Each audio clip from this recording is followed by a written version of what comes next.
ایھا الناس قد جاءتکم موعظۃ من ربکم وشفاء لما فی الصدور، وہ ہدن اور وہ ہدایت ہے، انفرادی زندگی کے لیے بھی ہدایت ہے، اجتماعی زندگی کے لیے بھی ہدایت ہے۔ کبھی اگر سورہ فاتحہ پر آپ غور کریں جو ہماری نماز کا جزو لازم ہے، تو ہم پہلے کہتے ہیں الحمدللہ رب العالمین الرحمن الرحیم مالک یوم الدین ایاک نعبد و ایاک نستعین۔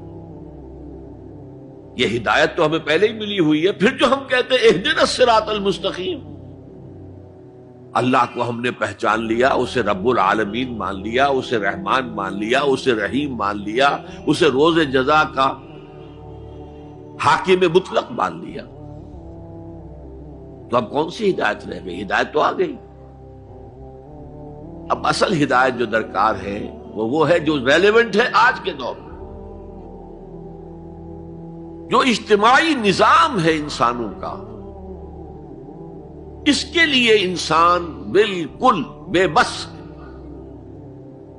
اس کی عقل جو ہے اجتماعی نظام عدل قائم نہیں کر سکتی۔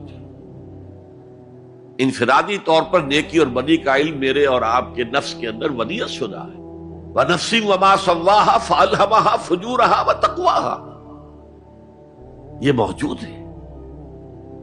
لیکن یہ کہ معاشرتی نظام میں عورت اور مرد کے درمیان کیا توازن ہو، ان کے حقوق و فرائض کا توازن، دنیا میں کیا ہوتا رہا ہے اور ہو رہا ہے آج بھی۔ یا عورت جوتی کی نوک کے برابر ہے، کوئی اس کی حیثیت نہیں، بھیڑ بکری کی طرح ملکیت ہے، اس کے کوئی حقوق نہیں،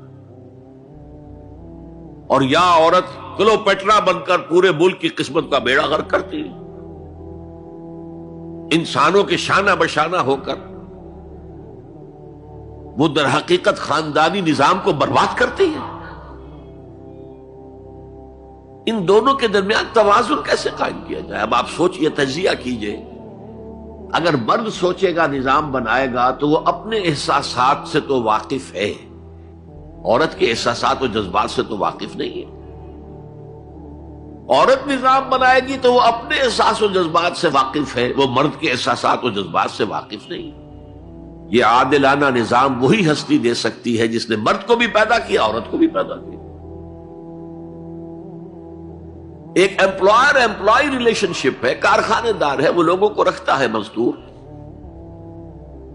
اب جو بھی پروڈکشن ہو رہی ہے، جو نفع ہو رہا ہے، اس میں کتنا حصہ مزدور کا ہونا چاہیے، کتنا سرمایہ دار کا ہونا چاہیے، کون طے کرے گا؟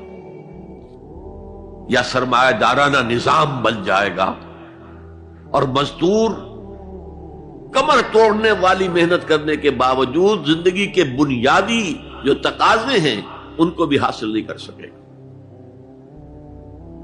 میں نے آپ کے ممبئی شہر میں جو اس وقت دیکھا ہے، یہ جو چھوٹے چھوٹے خانے بنے ہوئے کبوتروں کے سے جن میں انسان رہ رہے ہیں اور پوری زندگی ان میں گزارتے ہیں، یہ انسان، جبکہ اونچے محل موجود ہیں، بڑی عمارتیں موجود ہیں، ایکڑوں پر پھیلی ہوئی کوٹھیاں موجود ہیں، یہ ہے ننگا کیپٹلسٹک نظام، ننگا عریاں۔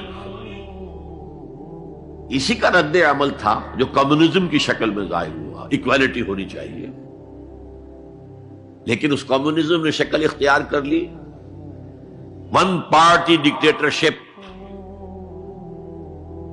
تمہیں کوئی حق حاصل نہیں ہے، نہ کچھ کہہ سکتے ہو، نہ تنقید کر سکتے ہو، نہ رائٹ آف ایسوسیشن ہے، نہ right of expression of opinion ہے، بس کام کرو، تنخواہ لو، روٹی کھاؤ، اللہ اللہ خیر سنا۔ یہی وجہ ہے کہ وہ نظام بھی مر گیا۔ اسی طریقے سے کسی بھی نظام میں اگرچہ حاکم مطلق تو اللہ ہے، پھر بھی کوئی نظام آپ بنائیں گے تو کچھ حکام ہوں گے، اولو الامر ہوں گے۔ خلافت راشدہ میں بھی تھے نا، امیر المومنین تھے، اولو الامر تھے۔ عوام میں اور ان کے درمیان حقوق و اختیار کا توازن کیا ہو، کون طے کرے گا؟ اولو الامر تو چاہیں گے سارے اختیارات ہمارے پاس ہوں، ٹوٹلیٹیرین سٹیٹ قائم ہو جائے گی۔ عوام چاہیں گے ہمارے پاس ہوں اور ہمیں اتنی آزادی ہو کہ مادر پدر آزاد ہو جائیں، جو چاہے کریں۔ ہومو سیکسول ہو جائیں، ہومو سیکسول میرجز کریں، ہمیں کوئی روکنے والا نہ ہو۔ تو میں نے آپ کو بتایا اجتماعی نظام کے یہ تین گوشے ہیں: معاشرتی نظام، معاشی نظام، سیاسی نظام۔ آج کے انسان کی اصل ضرورت یہ ہے، اس لیے کہ اس طرح کا ہمہ گیر نظام اس سے پہلے تھا ہی نہیں، لوگوں کو آزادیاں تھیں۔ آج آپ کا پورا تعلیمی نظام بھی اسی نظام کے تحت ہے۔ آپ کہاں لے جائیں گے اپنے بچوں کو؟ آپ ان کے حوالے کر کے اپنے ہاتھ دھو لیتے ہیں۔ You wash your hands of your children. وہ نظام جو چاہے گا بنا دے گا ان کو۔ گلا تو گھونٹ دیا اہل مدرسہ نے تیرا، کہاں سے آئے صدا لا الہ الا اللہ؟ کیا کریں گے؟ انہیں کہیں کسی تہخانے میں تو بند نہیں کر سکتے۔ آپ اپنے گھر میں ٹیلی ویژن نہیں لائیں گے، وہ جا کر دکان پہ دیکھیں گے۔ جب تک نظام درست نہ ہو، اور نظام کی ہدایت ہے جو قرآن نے دی ہے اصل، ورنہ اخلاقیات کا معاملہ میں آپ سے عرض کر دوں کہ یہ تو نوع انسانی کی مشترک میراث ہے۔ سچ بولنا اچھا ہے، جھوٹ بولنا برا ہے، کون نہیں جانتا؟ کیا ہندو نہیں جانتا؟ کیا بدھ مت کا پیرو نہیں جانتا؟ نہ کرنا اچھا ہے، وعدہ خلافی بری ہے، کون نہیں جانتا؟ عیسائی نہیں جانتا، یہودی نہیں جانتا، سب جانتا۔ بیسک ہیومن موریلٹی تو ہمارے اندر ہے، جیسا کہ میں نے آیت آپ کو سنائی، وَنَفْسٍ وَمَا سَوَّاهَا فَأَلْهَمَهَا فُجُورَهَا وَتَقْوَاهَا۔ انسان کا نفس جو اللہ نے پوری طرح تیار کر دیا، نوک پلک سنوار دی، اور اس میں نیکی اور بدی کی تمیز ودیت کر دی۔ لہذا اصل ہدایت ہے آج جس کی ضرورت ہے وہ اجتماعی نظام۔ 2 منٹ اور لے لوں آپ کے۔ 300 سال سے انسان اسی اجتماعی عدل کی تلاش میں ادھر سے ادھر ٹھوکریں کھا رہا ہے۔ کوئی 250 برس سے زیادہ ہو گئے ہیں۔ فرانس میں انقلاب آیا، کیوں آیا؟ یہ بادشاہت، چیمانی دارت۔ بادشاہ کون ہے؟ وہ بھی انسان ہے، ہم بھی انسان ہیں۔ اسے کیا حق ہے کہ وہ حکومت کرے؟ لہذا انقلاب آیا، سخت خونی انقلاب آیا، لوگوں نے چاہا کہ عدل ہو، لہذا فرینچ ریولوشن آیا۔ لیکن چونکہ وہ ریولوشن یک طرفہ تھا، صرف سیاسی نظام بدلا، معاشی نظام نہیں بدلا، سود موجود رہا، لہذا اس کے بعد کیپٹلزم کی لعنت مسلط ہو گئی۔ پہلے لارڈز اینڈ بیرنز اور بڑے بڑے زمیندار اور جاگیردار سروں پر مسلط تھے، اور اب کارخانے دار اور کیپٹلسٹ مسلط ہو گئے۔ آج کی جمہوریت کیا ہے؟ دس از دا ڈکٹیٹرشپ آف دی کیپٹلسٹ۔ یہ تو اصل میں کیپٹلزم ہے، کیپٹلسٹ کی ڈکٹیٹرشپ ہے جو اس وقت ہو رہی ہے۔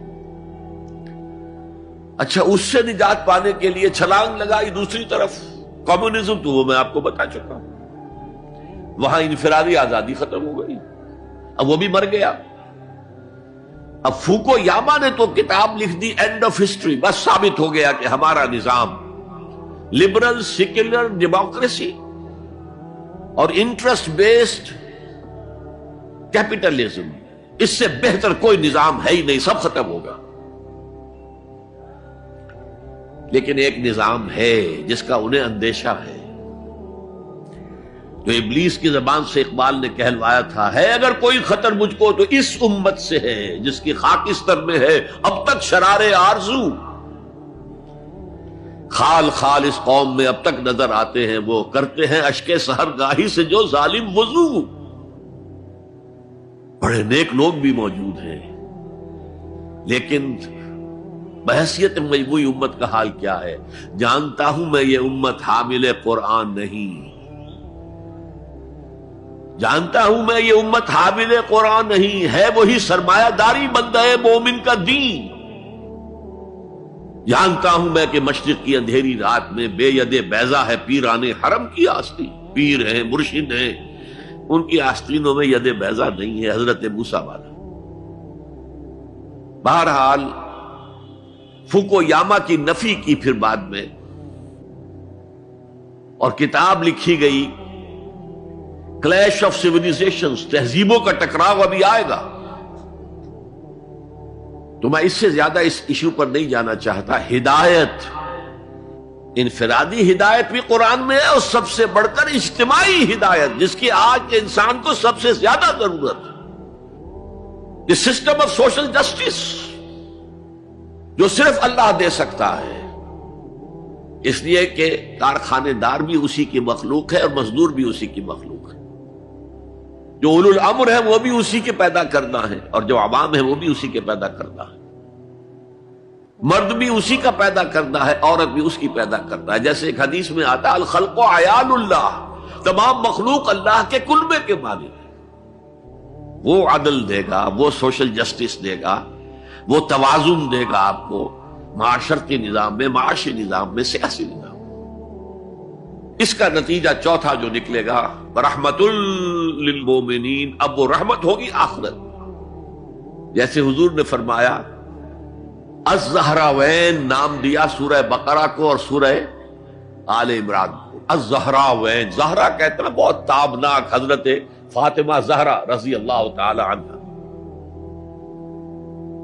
الزہراوین یہ دو بدلیوں کی صورت میں میدان حشر میں ظاہر ہوں گی، اور جو ان سے محبت کرنے والے تھے ان پر سایہ کریں گی، جبکہ کسی کے لیے کوئی سایہ نہیں.